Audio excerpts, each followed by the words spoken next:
Hello guys, welcome back my YouTube channel. And आज हम लोग लेक्चर 9 करने वाले हैं और हमारा जो चैप्टर है वही विद्युत धारा एंड उसी के बारे में हम लोग चर्चा करेंगे और उसके क्वेश्चन के बारे में चर्चा करेंगे। एंड उससे पहले अगर मेरे चैनल को सब्सक्राइब नहीं किए हो तो पहले सब्सक्राइब कर दो, वीडियो को लाइक करो और अपने दोस्तों को शेयर कर दो, ठीक है। और गाइस अब हम लोग चलेंगे अपने क्वेश्चन की ओर। तो क्वेश्चन में क्या बोला गया है, तो 2 ओम और 3 ओम तथा 6 ओम के प्रतिरोधकों को इस प्रकार संयोजित करेंगे कि संयोजन का कुल जो प्रतिरोध होगा, संयोजन का कुल प्रतिरोध क्या होगा। ए में 4 ओम होगा और बी में 1 ओम हो, ठीक है। तो इसको देखेंगे क्या है कि हम लोग सबसे पहले इसको 2 पार्ट में बनाएंगे, ठीक है। दो पार्ट में बनाएंगे। सबसे पहले 3 पार्ट में 3 प्रतिरोध को कई प्रकार से, तीनों प्रतिरोध को, जो हमारा ये प्रतिरोध है, ये प्रतिरोध है, ये प्रतिरोध, तीनों तो प्रतिरोध है, तीनों पर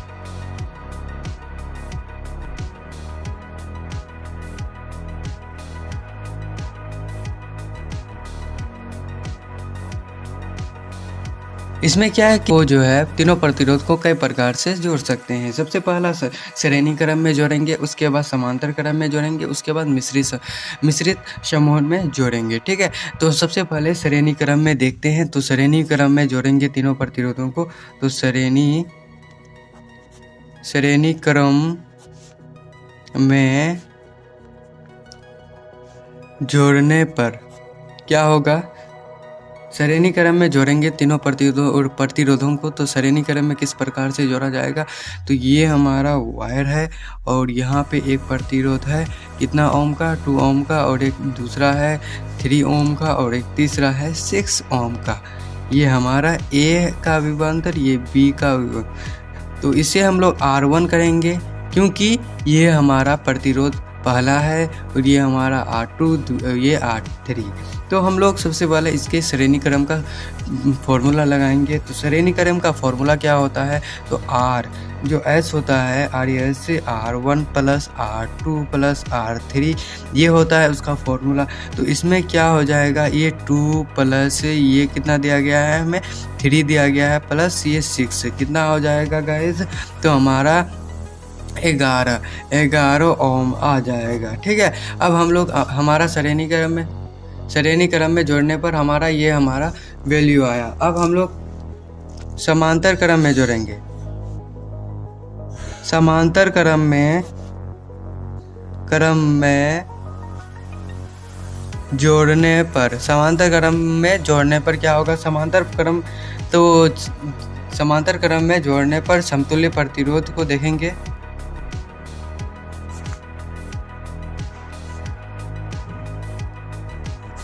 समांतर क्रम में जोड़ने पर समतुल्य प्रतिरोध को देखेंगे। तो समतुल्य प्रतिरोध समांतर क्रम में क्या फॉर्मूला लगता है, तो सबसे पहले हम लोग इसका फिगर बनाएंगे। तो ये हमारा वायर है, उसके बाद ये 3 हमारा क्या लगा हुआ है, प्रतिरोध लगा हुआ है, 3 प्रतिरोध।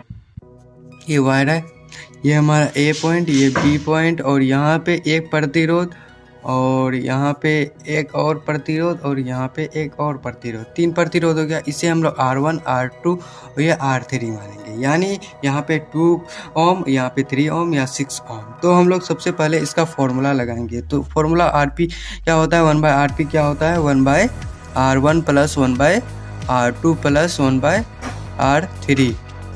तो इसमें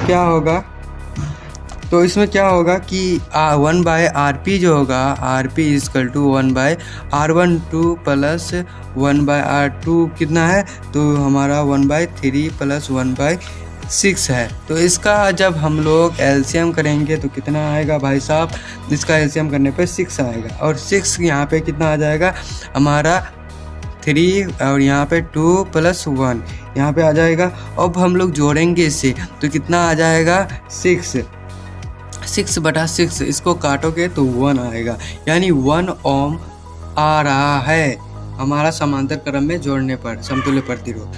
अब हम लोग देखेंगे कि मिश्रित को जोड़ने पर क्या होगा। मिश्रित को जोड़ने पर हमारा प्रतिरोध कितना आता है। तो मिश्रित में हम लोग जोड़ेंगे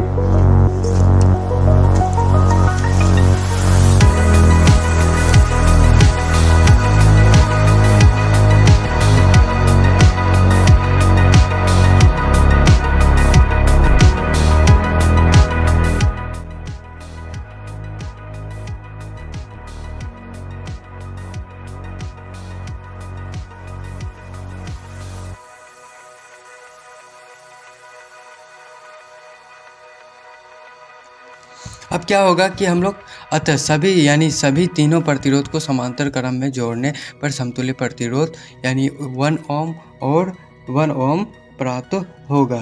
तो हमें अब मिश्रित को देखेंगे, मिश्रित का फॉर्मूला लगाएंगे और मिश्रित को निकालेंगे। तो मिश्रित को किस प्रकार जोड़ा जाता है, तो मिश्रित को हम लोग एक प्रकार इस प्रकार हम लोग जोड़ सकते हैं, ये समांतर में और ये श्रेणी में भी हो गया और एक समांतर में भी हो गया, ठीक है। और ये हमारा यहाँ पे हो गया, ये हमारा क्या है R1 है, ये हमारा R2 है और ये हमारा R3 है। और दूसरा में इस प्रकार जोड़ेंगे हम लोग, ये इसको निकालने के बाद R1 और R2। सबसे पहले इसको देखेंगे, तो इसको जोड़ने पर क्या होगा कि मिश्रित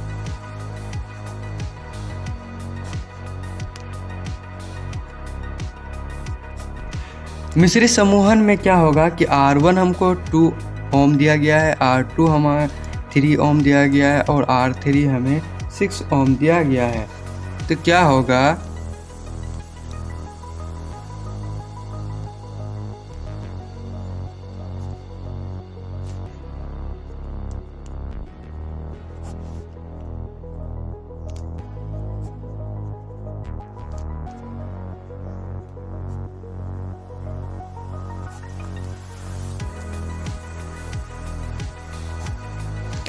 अब हम लोग R2 को और R3 को समांतर क्रम में जोड़ेंगे, उसका समतुल्य प्रतिरोध निकालेंगे। सबसे पहले उसको निकालेंगे, तो 1/R1 क्या हो जाएगा, इक्वल टू हो जाएगा 1/R2 प्लस 1/R3।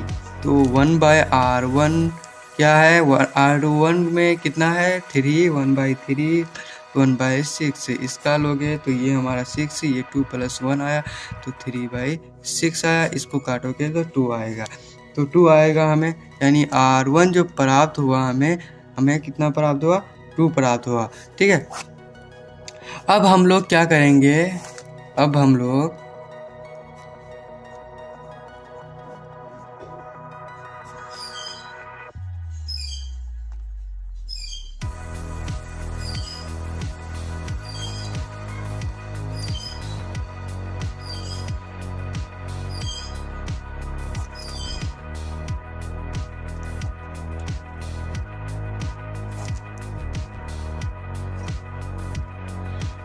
अब हम लोग क्या करेंगे, ये जो हमारा R1 आया है और वो ये वाला R1, इस R1 को हमारा R1, ये हमारा कैपिटल R1 आया जो हमारा 2 था, और इस R1 को, स्मॉल R1 को, इसको दोनों को जोड़ेंगे इस प्रकार जोड़ने पर क्या हो जाएगा, R2 बराबर क्या होगा, R1 प्लस R2, और यहाँ पे कैपिटल R2, ठीक है, यानी यहाँ पे R1 हो जाएगा और यहाँ पे क्या हो जाएगा, R2 इक्वल टू हमें 2 + 2, ये हमारा 2 यहाँ है और पहले से ही R1 कितना है, 2 है, तो हमारा कितना आ जाएगा, 4 ओम आ जाएगा।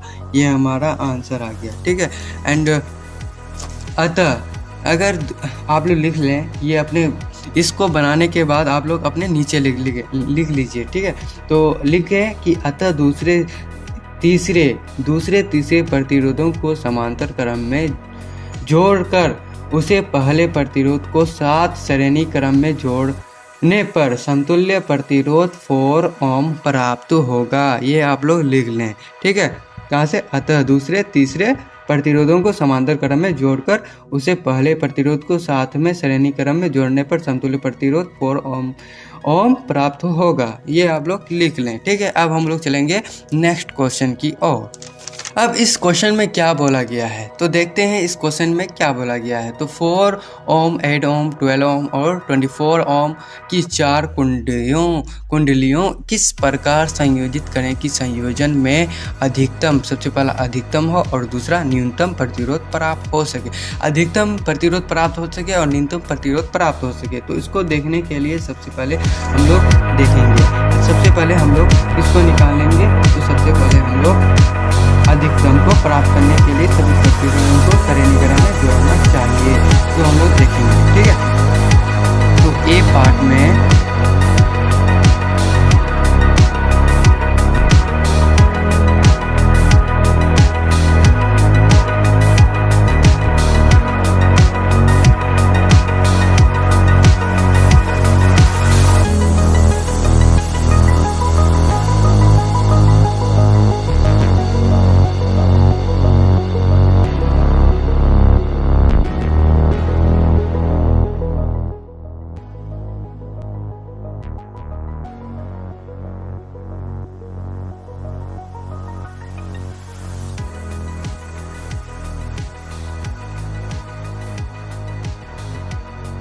अब क्या है कि सबसे पहला ए पार्ट में प्रतिरोधों के से अधिकतम प्रतिरोध प्राप्त करने के लिए सभी प्रतिरोधों को श्रेणी क्रम में जोड़ना चाहिए। तो श्रेणी क्रम में समतुल्य प्रतिरोध क्या हो जाएगा? श्रेणी क्रम में क्या होता है?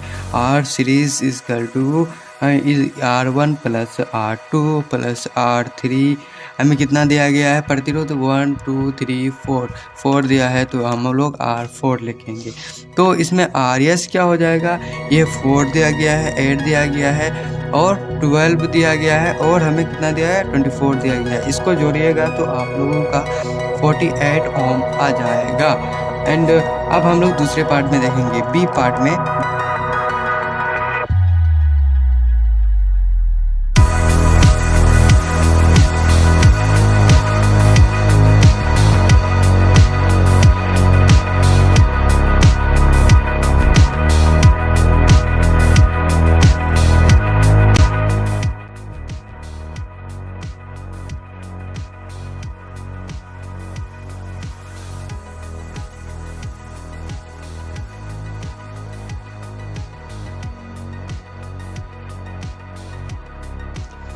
तो क्या होगा कि हम लोग दूसरे पार्ट में देखेंगे कि बी पार्ट में तो प्रतिरोधों से न्यूनतम धारा प्राप्त करने के लिए प्रतिरोधों को समांतर क्रम में जोड़ना चाहिए। तो समांतर क्रम में समतुल्य प्रतिरोध क्या हो जाता है? 1/RP इक्वल टू क्या हो जाएगा? 1/R1 प्लस 1/R2, R4 तक है, R3 और यहाँ R4। तो क्या हो जाएगा? सबके मान को बैठाएंगे। तो सबके मान को बैठाने पर क्या होगा? 1/RP इक्वल टू 1 कितना दिया गया है? तो हमें 1/4 प्लस 1/8 प्लस 1/12 प्लस 1/24 ये दिया गया है। अब इसका आप लोग एलसीएम निकालोगे तो ये 24 आ जाएगा। एंड यहाँ पे 6 प्लस यहाँ पे 3 प्लस 2 प्लस 1 आ जाएगा, ठीक है। तो इसमें क्या हो जाएगा? जोड़ने पर क्या होगा? 9 10 12 12/24। इसको आप लोग कटाओगे तो 2 से कटता है, ठीक है। तो हमारा आरपी कितना आ जाएगा? तो हमारा आरपी 2 ओम आ जाएगा। एंड ये हमारा आंसर आ गया, ठीक है। ये हमारा आंसर, ये आंसर न्यूनतम और अधिकतम के लिए, ठीक है। एंड अब हम लोग चलेंगे नेक्स्ट क्वेश्चन की ओर। तो इस क्वेश्चन में क्या बोला गया है? तो इस क्वेश्चन में क्या बोला गया है इसको देखेंगे। तो एक घंटे में 50 वोल्ट विभवांतर से यानी 96,500 आवेश को स्थानांतरित करने में उत्पन्न ऊष्मा परिकलित कीजिए। तो उत्पन्न ऊष्मा को परिकलित करना है। तो एक घंटा में सबसे पहले प्रश्न से लिखेंगे, प्रश्न से। और एक घंटा में कितना है? तो हमारा 60 सेकेंड होता है। और 60 इंटू 60 सेकेंड कितना हो जाएगा? 3600 सेकेंड आ जाएगा, ठीक है। अब विभवांतर जो है यानी विभवांतर क्या हो जाएगा? V इक्वल टू क्या हो जाएगा? 50 वोल्ट। आवेश जो है आवेश यानी क्यू कितना है 96, सो यानी 96,000 कूलम। तो W वर्क को निकालना है, वर्क इक्वल टू तो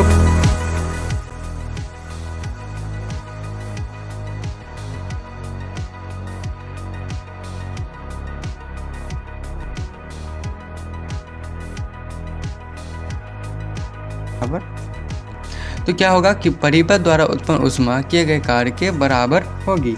तो वर्क बराबर क्या होता है, तो वर्क बराबर V इंटू क्यू होता है।